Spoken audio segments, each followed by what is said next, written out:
যারা অবৈধ পথে টাকা ইনকাম করে পাহাড় সমান অট্টালিকা বানাচ্ছেন, এই অট্টালিকা বানিয়েছেন 5 তলা 10 তলা, একজন 5 তলা বানালে আরেকজন আরো 5 তলা বানানোর প্রচেষ্টা করছেন। আসলে এই টাকাটা কতটুকু বৈধ বা অবৈধ নিজে একটু চিন্তা করে দেখবেন। প্রশ্নটা আপনাদের কাছে রেখে যাচ্ছি, টাকাই যদি সবকিছু হয় তাহলে এই জীবনের মূল্যটা আসলে কোথায়?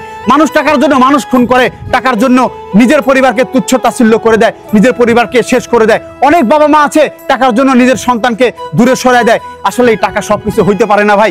টাকার জন্য জীবন, জীবনের জন্য টাকা, অর্থাৎ একে অপরের সাথে জড়িত, কিন্তু অবৈধ পথে নয়। উপরআল্লাহ আমাদেরকে যা দিয়েছে মেধা খাটিয়ে সঠিক পথে প্রয়োগ করে এটি আপনি ইনকাম করতে পারেন। কিন্তু আল্লাহ যতটুকু আপনার প্রয়োজন আপনি লিখে রেখেছে ওই তকদিরে অতটুকু আপনি পাবেন। টাকা এমন একটা জিনিস, আপনার পরিবারকে আপনি দিবেন, পরিবারের সবচাইতে ভালো সন্তান আপনি।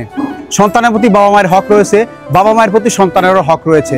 অর্থাৎ এখানে বাবা মাকে যদি আপনি টাকা দিয়ে থাকেন তাহলে ওই সমাজের মধ্যে, ওই পরিবারের মধ্যে সবচাইতে ভালো সন্তান হচ্ছে আপনি। আপনার যদি টাকা থাকে তাহলে শ্বশুর শাশুড়ির মধ্যে সবচাইতে ভালো জামাই হচ্ছে আপনি। আর 2টা জামাই যদি থাকে ওই জামাইয়ের মধ্যে সবচেয়ে বেস্ট কোয়ালিটি জামাই পরিপূর্ণ হবেন আপনি। আপনার সন্তানকে কে কতটুকু ভালোবাসবে তা কিন্তু বিবেচনা হবে এই টাকা দিয়ে। অর্থাৎ আপনার যদি টাকা থাকে আপনার সন্তানকে অধিক ভালোবাসা দিবে পাড়া প্রতিবেশী, আত্মীয় স্বজন। বড় ভাই হিসাবে আপনার কাছে যদি টাকা থাকে, বড় ভাই হিসেবে সবচাইতে এলাকার মধ্যে বড় ভাই হচ্ছে আপনি, কারণ তাদেরকে টাকা দিতে পারছেন। আর যদি না দিতে পারেন তাহলে বড় ভাই হয়ে যায় তখন ভাদাই মা। টাকা যদি আপনার কাছে থাকেন তাহলে ওই সমাজের মধ্যে সবচাইতে সুশিক্ষিত নম্র ভদ্র ছেলে হিসাবে আপনি বিবেচিত হবেন। তাহলে কি টাকাই সব? টাকার মধ্যে সব সুখ রয়েছে? তাহলে মানুষ সুখের পিছে না ছুটে টাকার পিছে কেন ছুটে? প্রশ্নটা আপনাদের কাছে রইল। সুখ শান্তি কি টাকা দিয়ে কিনা যায়? তাহলে কি টাকাই সব? দুনিয়াতে যদি টাকাই যদি সব হয়ে থাকে তাহলে সুখটা কোথায়? প্রবাসে গিয়েছে 2 ভাই, প্রবাসে যাওয়াতে এক ভাই টাকা কম দিচ্ছে, অন্য ভাই টাকা বেশি দিচ্ছে। যে ভাই টাকা বেশি দিবে ওর বইয়ের কদর থাকবে অনেক বেশি। এটাই হচ্ছে সব সমাজের বাস্তবতাটা আমাদের মেনে নিতে হচ্ছে। কিন্তু এই টাকার কাছে কি জীবন বন্দী হলে তো হবে না। টাকাই যদি সবকিছুর মূল হয় তাহলে জীবনের কি দরকার? জীবনের জন্যই টাকা। অর্থাৎ দিন শেষে কথা হচ্ছে আমরা যাই করি উপর আল্লাহ শুকরিয়া আদায় করতে হবে। আল্লাহ যা মানুষকে দিয়েছেন সেটা আল্লাহ প্রদত্ত ফুলভাবে দিয়েছেন। এই প্রকৃতি দেখতে পাচ্ছেন, এই ন্যাচারাল যা দিয়েছেন সেটা প্রকৃতি। আপনি 3টা সম্বন্ধে লাইফ চলতে লাগলে ধারণা দরকার আছে। 1 নম্বর ধারণা হচ্ছে কবরস্থানে যাবেন, 2 নম্বর ধারণা হচ্ছে হসপিটালে যাবেন, 3 নম্বর ধারণা হচ্ছে জেলখানায় যাবেন। তাহলে আপনি জীবনের পূর্ণতা বুঝতে পারবেন। প্রথমে যদি ধরি আপনি কবরস্থানে যাবেন, কবরস্থানে গেলে আপনি দেখতে পাবেন কত কোটিপতি মানুষ, হাজার হাজার কোটি টাকার মানুষ ঘুমিয়ে আছে মাটির বিছানায়, তার হাড্ডি মাংস পচে মাটির সাথে মিশে গিয়েছে। বুঝতে পারবেন বেঁচে থাকার মর্ম কতটুকু।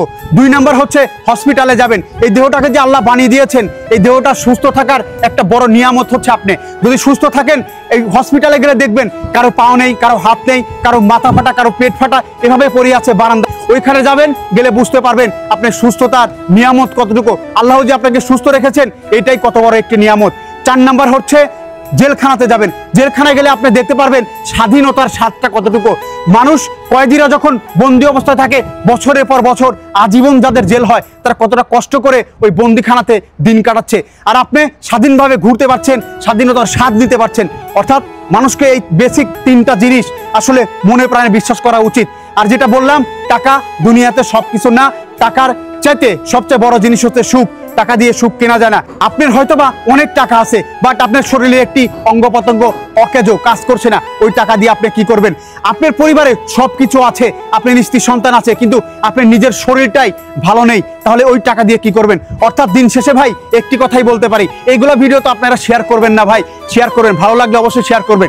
আপনাদের দিন শেষে ওই একটা কথাই বলতে চাই, টাকায় যদি সব উৎসের মূল হতো তাহলে মানুষ এইভাবে সমাজ ব্যবস্থাপনা করতো না। অর্থাৎ টাকার প্রয়োজন আছে, জীবনের তাগিদে টাকার প্রয়োজন আছে।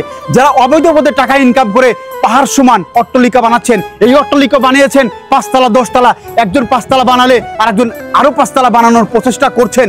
আসলে এই টাকাটা কতটুকু বৈধ বা অবৈধ নিজে একটু চিন্তা করে দেখবেন। প্রশ্নটা আপনাদের কাছে রেখে যাচ্ছি, টাকাই যদি সবকিছু হয় তাহলে এই জীবনের মূল্যটা আসলে কোথায়? মানুষ টাকার জন্য মানুষ খুন করে, টাকার জন্য নিজের পরিবারকে তুচ্ছ তাচ্ছিল্য করে দেয়, নিজের পরিবারকে শেষ করে দেয়। অনেক বাবা মা আছে টাকার জন্য নিজের সন্তানকে দূরে সরায় দেয়। আসলে এই টাকা সবকিছু হইতে পারে না ভাই। টাকার জন্য জীবন, জীবনের জন্য টাকা, অর্থাৎ একে অপরের সাথে জড়িত, কিন্তু অবৈধ পথে নয়। উপরআল্লাহ আমাদেরকে যা দিয়েছে মেধা খাটিয়ে সঠিক পথে প্রয়োগ করে এটি আপনি ইনকাম করতে পারেন। কিন্তু আল্লাহ যতটুকু আপনার প্রয়োজন আপনি লিখে রেখেছে ওই তকদিরে অতটুকু আপনি পাবেন, তবে অবৈধ পথে নয়। কথাগুলো যদি আপনাদের ভালো লেগে থাকে অবশ্যই শেয়ার করে কমেন্ট করে সবার মধ্যে ছড়িয়ে দিবেন।